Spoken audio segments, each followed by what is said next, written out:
Everyone welcome to Vishali academy. आज हम करने जा रहे हैं कुछ ईवीएस के मेन टॉपिक्स जो 28 दिसंबर 29 दिसंबर को भी आए हैं और 9 जनवरी को भी वो डेफिनेटली आने वाले हैं। तो आपके सामने दिख ही रहा होगा स्लोथ। तो चलिए स्लोथ के बारे में पढ़ते हैं। स्लोथ का पहला पॉइंट हमें बोला गया है, स्लोथ भालू जैसे दिखते हैं पर ये भालू नहीं होते हैं। याद रखिएगा, भालू जैसे दिखते हैं पर ये भालू नहीं होते हैं। ठीक है। और पॉइंट नंबर 2 पढ़िएगा। स्लोथ दिन में करीब 17 घंटे पेड़ से उल्टे लटक कर मस्ती से सोते हैं। याद रखिएगा 17 घंटे। कल मैंने एक क्वेश्चन कराया था ईवीएस का स्लोथ का, उसमें 22 घंटे लिखा था, तो दोनों ऑप्शन तो वो गलत हो गए। उसके अलावा 2 ऑप्शन बचे थे जिनमें 17 घंटे तो दिया था पर लिखा था एक जगह चिंपैंजी और एक जगह लिखा था भालू जैसे दिखते हैं। पर वो किसकी तरह दिखते हैं? वो भालू जैसे दिखते हैं, मतलब बियर जैसे दिखते हैं। ठीक है, 17 घंटे वो पेड़ों से लटक कर रहते हैं और भालू जैसे वो दिखते हैं। ठीक है, आगे बढ़ते हैं। आगे दिया गया है थर्ड पॉइंट में, सप्ताह में वे एक बार शौच करने के लिए पेट से नीचे उतरते हैं। एक वीक में, मतलब एक हफ्ते में, एक सप्ताह में वो एक ही बार नीचे उतरते हैं। पॉइंट नंबर 4, स्लोथ जिस पेड़ पर रहते हैं उसी के पत्ते खाकर अपना पेट भरते हैं। आपको पेपर में इस तरह क्वेश्चन दे दिया जाएगा कि स्लोथ कितने पेड़ों से खाते हैं या खुद के पेड़ पे रहते हैं, ऐसा समथिंग कोई ऑप्शन दे देगा, तो आप हमेशा ये याद रखिएगा जिस पेड़ पर रहते हैं सिर्फ उसी के ही पत्ते खाकर अपना पेट भरते हैं। ठीक है। पॉइंट नंबर 5, 40 वर्ष के अपने जीवन में वे केवल 8 पेड़ों पर घूमने की तकलीफ उठाते हैं। वहाँ पे आपको पेड़ भी दे सकता है कि कितने के पेड़ों पे वे घूमते हैं केवल, तो हमेशा याद रखना 8, 9, 10, 12, 5, 3 कितने भी दे सकता है, तो आप याद रखना 8। ठीक है, चलिए आगे बढ़ते हैं। नेक्स्ट टॉपिक हमारा आ गया है हाथी। ये भी इस बार बहुत पूछा गया है। चलिए, हाथी का मैंने फोटो लगा दिया तो हम हाथी के बारे में पढ़ रहे हैं। पहला है, एक बड़ा हाथी एक दिन में 100 किलो से ज़्यादा पत्ते और झाड़ियाँ खा लेता है। ठीक है। पॉइंट नंबर 2 है, हाथी बहुत कम आराम करता है। हाथी केवल एक दिन में 2 से 4 घंटे ही सोता है। वहाँ पे आपको 2 से 5, 2 से 6 या 2 से 7 कुछ भी दे सकता है, पर एनसीईआरटी में हमें जो दिया है हमें वही करना है। हमें सिर्फ 2 से 4 घंटे वाला ही ऑप्शन याद रखना है। ठीक है, आगे बढ़ते हैं। हाथी को पानी और कीचड़ में खेलना बहुत पसंद है। किसमें पसंद है? कीचड़ में खेलना बहुत पसंद है। उसके शरीर को क्या मिलती है? ठंडक मिलती है। ठीक है। हाथी के कान पंखे जैसे होते हैं। हाथी के कान कैसे होते हैं वहाँ ऑप्शंस दे देगा, तो आपको याद रखना है हाथी के कान किसके जैसे होते हैं? पंखे जैसे होते हैं। गर्मी लगने पर हाथी अपने कान हिलाकर हवा करता है। ठीक है। 3 महीने के हाथी का वजन 200 किलोग्राम के आसपास होता है। ठीक है, ये हाथी के बारे में बातें थी जो हमने कर ली है। आगे बढ़ते हैं। आगे है हाथी का झुंड। हाथी के झुंड पे बहुत क्वेश्चन आते हैं, मतलब क्वेश्चन एक ही आता है बट उसमें पॉइंट ऐसे दे दिए जाते हैं कि बच्चा कंफ्यूज हो जाता है, तो ध्यान से पढ़िएगा। चलिए, हाथी के झुंड में केवल हथनियाँ और बच्चे ही रहते हैं। केवल हथनियाँ और बच्चे ही रहते हैं। झुंड की सबसे बुजुर्ग हथनी ही पूरे झुंड की नेता होती है। क्या होती है? बुजुर्ग हथनी। हथनी यहाँ पे लिखा है, हाथी नहीं लिखा है। हथनी ही पूरे झुंड की क्या होती है? नेता होती है। नेक्स्ट पॉइंट, हाथी के एक झुंड में 10 से 12 हथनी और बच्चे होते हैं। कितने होते हैं? 10 से 12 हथनी और बच्चे होते हैं। नेक्स्ट पॉइंट दिया है, 14 से 15 साल तक के हाथी झुंड में रहते हैं। कितने? 14 से 15 साल तक के हाथी झुंड में रहते हैं। उसके बाद वे झुंड छोड़ देते हैं। क्या कर देते हैं? झुंड को छोड़ देते हैं। ये देखिए, उसके बाद वे झुंड को छोड़ देते हैं। और नेक्स्ट पॉइंट है, हाथी परेशानी आने पर एक दूसरे की क्या करते हैं? मदद करते हैं। ठीक है, हमने हाथी के बारे में पढ़ लिया। अब आगे पढ़ते हैं। हमारा फेवरेट टॉपिक फिर से आ गया है, खेजड़ी ट्री। खेजड़ी के बारे में भी इस बार बहुत पूछा गया है। ठीक है, चलिए पढ़ते हैं। यह पेड़ रेगिस्तानी इलाकों में खूब पाया जाता है, इसे ज़्यादा पानी की ज़रूरत नहीं होती है। क्या होती है? इसे ज़्यादा पानी की ज़रूरत नहीं होती है। इस पेड़ की छाल दवा के काम आती है और इसकी लकड़ियाँ में कभी कीड़ा नहीं लगता है। दवा के काम आती है और कभी कीड़ा नहीं लगता है। ठीक है, आगे देखते हैं। पेड़ की फलियां सब्जी के काम आती हैं, पत्तियां वहां रहने वाले जानवर खाते हैं और इस पेड़ की छाया में बच्चे खेलते हैं। राजस्थान जोधपुर खेजड़ी गांव, खेज डली गांव, ठीक है। चलिए इसके बारे में भी थोड़ा सा पढ़ लेते हैं। राजस्थान के इस खेजड़ी गांव में खेजड़ी के बहुत से पेड़ थे। खेजड़ी गांव के लोग पेड़ को काटने से बचाने के लिए 300 साल पेड़ों पे से चिपक कर खड़े हो गए थे, ठीक है। नेक्स्ट है, आज 300 साल के बाद भी यहाँ के लोग जो बिश्नोई कहलाते हैं, पेड़ों और जानवरों की रक्षा करते हैं। रेगिस्तान में होते हुए भी यह इलाका हरा भरा, जानवर बिना किसी डर के इधर उधर घूमते हैं, ठीक है। ये हमारे राजस्थानी जोधपुर खेजड़ली गांव के बारे में थी। चलिए आगे बढ़ते हैं। हमारा आ गया है ओक।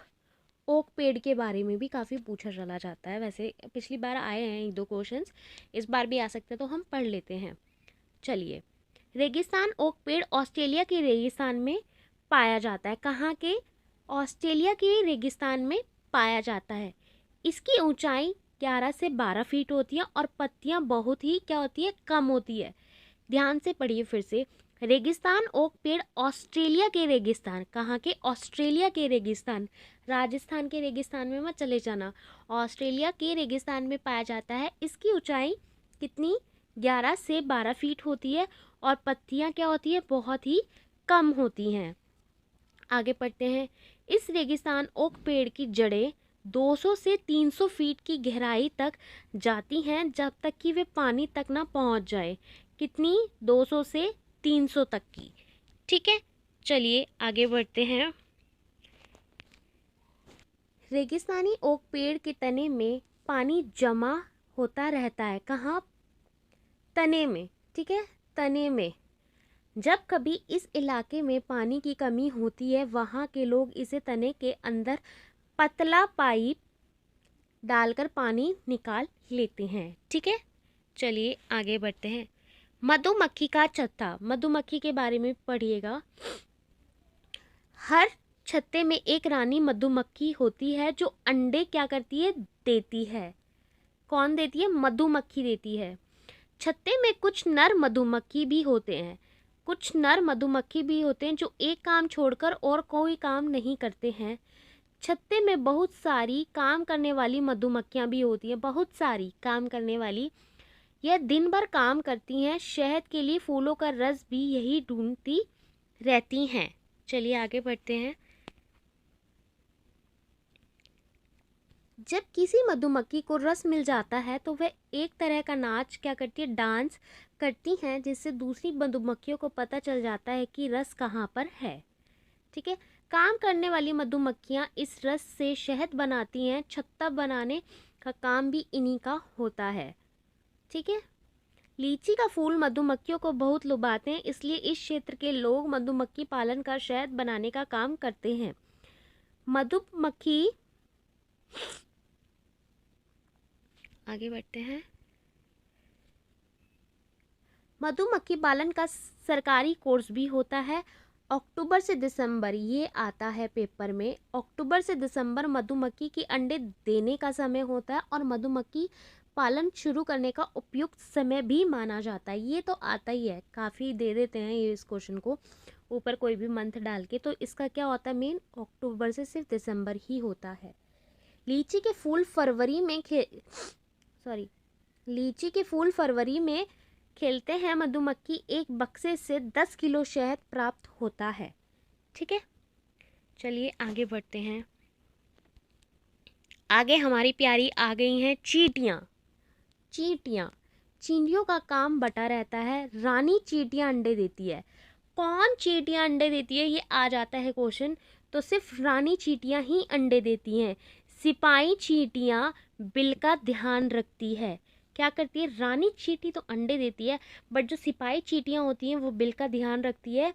काम करने वाली चींटियाँ भोजन ढूंढ कर बिल तक लाती है। देखिए 3 तरीके की चींटियाँ बताई है। रानी चींटी अंडे देती है, सिपाही चींटी बिल का ध्यान रखती है और काम करने वाली चींटियाँ भोजन ढूंढ कर बिल तक क्या करती है? लाती हैं, ठीक है। चलिए आगे बढ़ते हैं।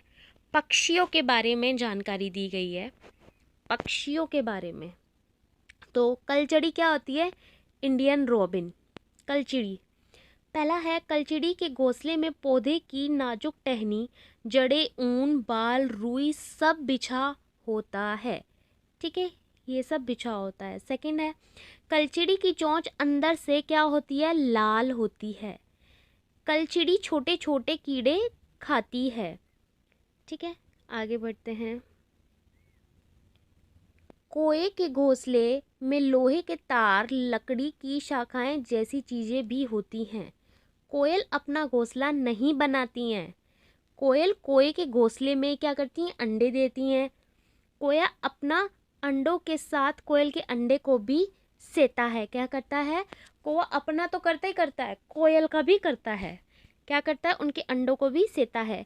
कभी कभी कोयल कौवे के अंडे को फेंक देती हैं और अपने अंडे रख देती हैं।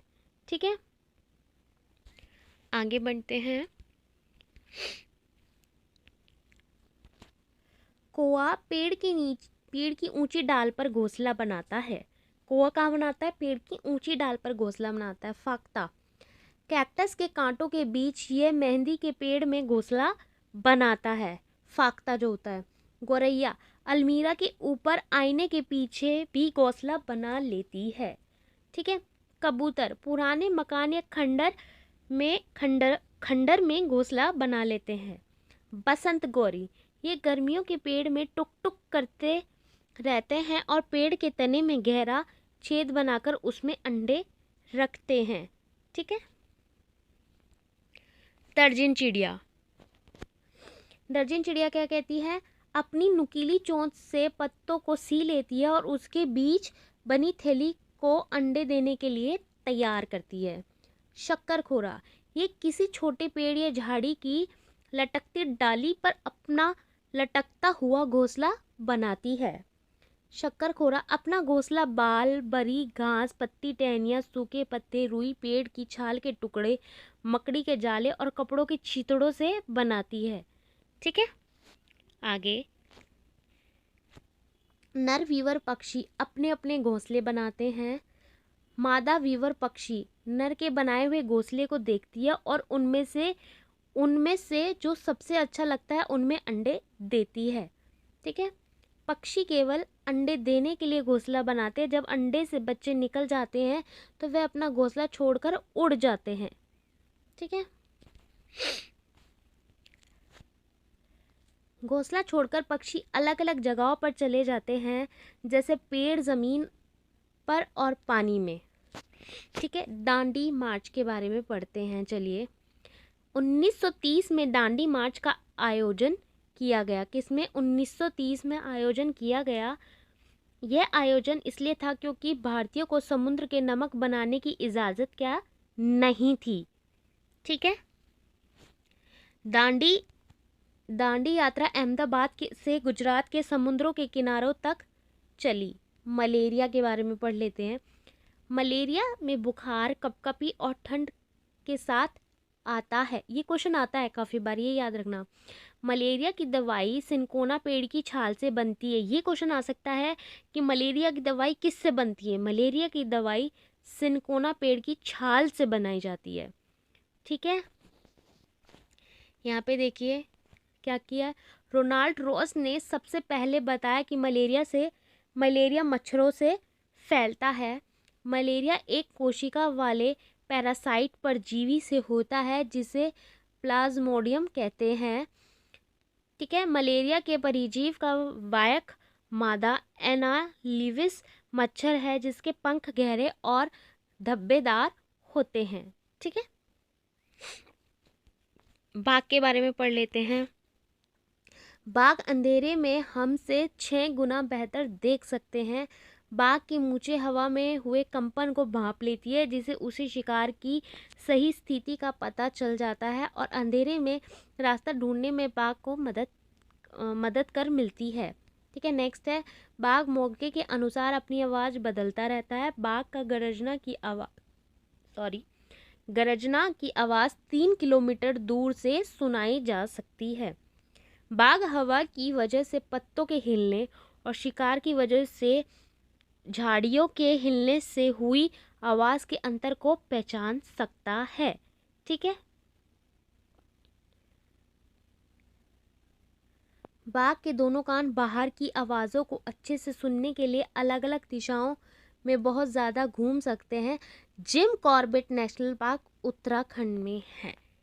ठीक है, ये हमारे कुछ हो चुके हैं। हमने बाघ का कर लिया है, हमने मलेरिया पढ़ लिया है, दांडी मार्च पढ़ लिया है, पक्षियों के बारे में पढ़ लिया है, चींटियों के बारे में पढ़ लिया है, मधुमक्खियों के बारे में पढ़ लिया है, रेगिस्तान ओक पेड़, राजस्थान जोधपुर खेजड़ी गांव खेजड़ी के बारे में पढ़ लिया है, हाथी का झुंड क्या होता है, कितने उसमें हाथी हथनी बच्चे क्या क्या होते हैं, हाथी का सब कुछ पढ़ लिया, और स्लोथ जो सबसे मेन था।